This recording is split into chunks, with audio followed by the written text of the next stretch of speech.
What is up, YouTube? Can GameStop help save physical media, or is it all going to be for nothing? With 2024 going on now, there's many retail stores like Walmart, Target, Best Buy, and stuff that are going to stop selling physical media, whether it be altogether or just games, just Xbox stuff, just movies in general. So a buddy of mine the other day sent me an image from his phone. And as a lot of you guys have known and seen the videos, GameStop has really started kind of going in on retro a little more. And I, for one, was a big supporter of this in the beginning, just because it was, as a kid, this is where I liked to go to buy my games. Before some of these mom and pop stores that I found, GameStop was where it went. Now, I know a lot of people don't support GameStop, and I, for one, am 50-50 about it sometimes. I love the option of having the store, but do I think they have very good deals and stuff? Not necessarily, but it's kind of nice to have them. And I talked about this before with some people that I think with all these other places closing down with physical media and not selling it as much, this is time for GameStop's. It's basically, yeah, time for their time to shine, man. So this is the image I'm going to show you first. This was sent to me from my buddy David, aka Tilt Goblin. This was his local GameStop, and they were actually showcasing retro games. And I can't see the price for Castlevania and stuff, or what the game is back here, but honestly, this is not horrible. For the most part, I mean, Kung Fu is worth about $10. Turtles Fighters is around the 20 to 25 range. Galaga about the $10 to $12 range. Pod Racer seems a little high, but I don't know for sure. But that's just something, you know, that is kind of cool to see. So we're gonna check on over here too. So GameStop, the website, actually has Let's Go Retro area now, and is, like I said, this is just honestly awesome to see. Pretty cool, and I just don't know, you know. I said this before, that I thought this was one way to save GameStop could save themselves, because every GameStop I went into was empty. They didn't have much for physical games. They didn't have any very many used games and stuff like that. And it was just like, yeah, it was just not, you know, it was kind of sad to see, considering growing up in the GameStops the way they used to be. So what I just want to kind of do today is we're going to look on their website. We're going to compare some of their prices to price charting, which I love to do. Check out if they haven't, what they have for trade-in values on some stuff. But first off, I just want to check out, so we have Paper Mario: The 1,000-Year Door. So that's a really awesome GameCube game, and looking at it right now, that doesn't seem too horribly. I know my local game store, I think I can buy it with the case for about $100. So let's look at what they got here for loose. So honestly, at the top of, just looking at it quickly, they are at about $68 loose. It's been selling for $70, $66, disc only $60. So now, why, you know, looking at this, is this a good deal or not? Honestly, not bad. Now, the only reason I say that is because the only other option for buying this, besides, you know, auction sites like eBay or Mercari, is places like DK Oldies. And you know how much they're probably going to charge for this game? About $140, $150, because it always seems like, no, never fails. Anytime I look at DK Oldies prices, it's always twice as much as what price charting is. Seems that way anyways. So let's see here too. So we got the Metroid Prime Trilogy. Now I wonder, let's just check for descriptions on this stuff. So it doesn't say right here.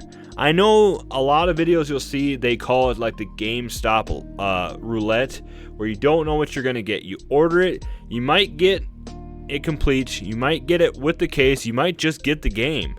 So I don't know if anywhere down in here they will specify exactly what you'll get, but we'll just go for basic, yeah, we'll just go for basic value on it. So the Metroid Prime Trilogy for Nintendo Wii. If we install and put it in here.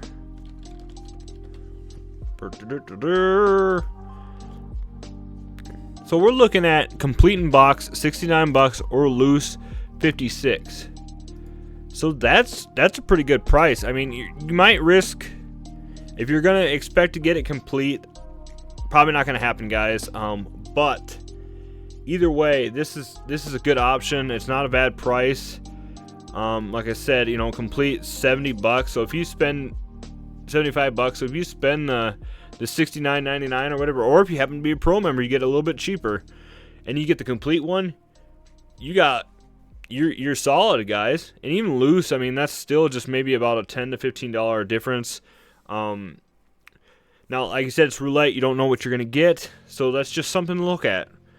Going on now to, let's go back and check. Let's check one or two more, just to kind of see where we're at. I don't get why Madden's. Is there something about Madden 17 that I don't know? So let's just kind of take a glance at that. Madden 17. There must be something about it I don't know, because loose $17.75, complete $20, and they had it for about that much. That's pretty dang good. Now I know this has been a very popular one, especially since they removed it, and I think it's not even, I don't know if you can buy it digitally anymore off the PlayStation 3. You used to be able to. I know at one point the physical version of this was very sought after because they were deleting it off of a lot of things, I believe. So the DuckTales Remastered, let's see what this one runs for. Boop boop. PlayStation 3 complete box, $16. So about $3 more, guys. That's honestly not bad. I bet if we would find this on DK Oldies right now, they'd want probably $30 to $40. So I pulled up this tab because I was just curious on seeing this. Here is the trade values for their retro games. Now, in the past, I know that they had a good listed about how much, so that way when you went in there, you kind of had an idea how much they were going to give you for stuff. Now, granted, this is like any business, DK Oldies, these guys, your mom and pop store. When you bring games in, obviously going to give you probably about, in credit, maybe 70% of what it's worth. Cash value about half of what it's worth. So, look, I wonder what, let's see here. Wow. So they do a pretty good job of listing some of the stuff on here. Off the top of my head, I'm trying to think of a game. Let's see here. I don't think they'll have it, but I've been looking at maybe selling my Ribbit King on GameCube. And let's just see. Yeah, I kind of figured they wouldn't. It wouldn't pop up. Just kind of an off-subject title. Let's try something a little bit more common. Let's see what they'll give you for Spider-Man 2. So Spider-Man 2 on PS5, they got it listed as a must-play. Sells right now for around $70. They'll give you about $40 for it, which you're better off selling on my car and eBay and stuff. We know that. A lot of times I only do these trade-ins because the games are older and I don't care too much about it, and I just want to get rid of them fast. I'm trying to think. Let's check out Elden Ring.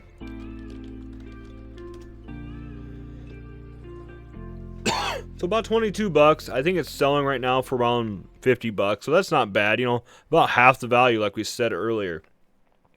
I'm trying to think of a. Let's just look up. Oh, let's see if they got Paper Mario, since they had a remaster that recently came out. So they don't. Looks like they don't have the Super Nintendo one on here, but that it's what it is.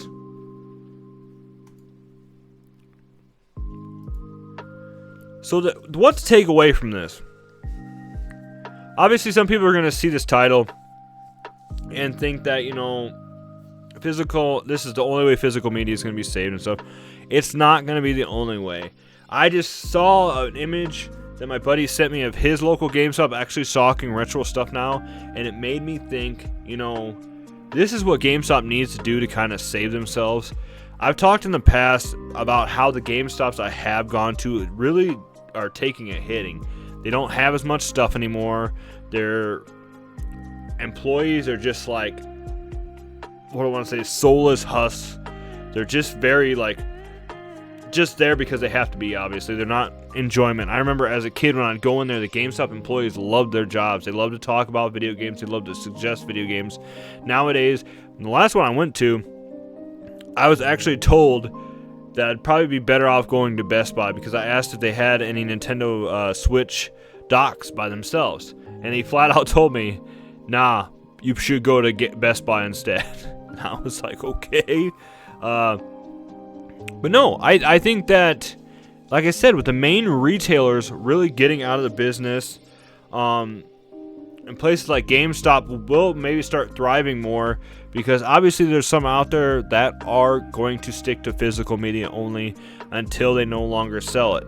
I know that Gaming Off the Grid recently talked about how they really wanted to play Alan Wake 2, but they are boycotting digital-only games. And as you all know, Alan Wake 2 was a digital-only game.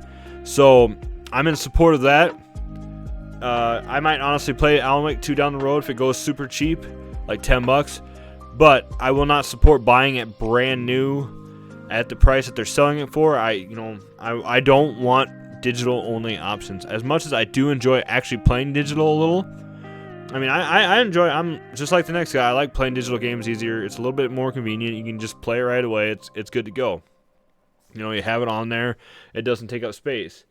But having that as the only option doesn't work with me. So I don't want to see physical media completely disappear, guys. So with that being said, I want to know what you guys think in the comments below. Has your GameStop been stocking more retro stuff? I know in the past when I had gone to GameStops and asked them, I mean, this is years ago now, they told me they will not accept trade-ins on retro stuff because they cannot sell it in store. But I do know that some people said too when they'd go to theirs, they would take it in, but they wouldn't give them much at all, and a lot of times I think they shipped it straight off to their website. So I think maybe that's going to change here pretty soon, or maybe that's why we're seeing so many good offers that are popping up on the GameStop website now. But yeah, I want to know what you guys think in the comments below. Let's keep this discussion going. With this physical versus digital era upon us, is this going to help GameStop? So with that being said, guys, as always, stay retro, my friends, and I will see you in the next video.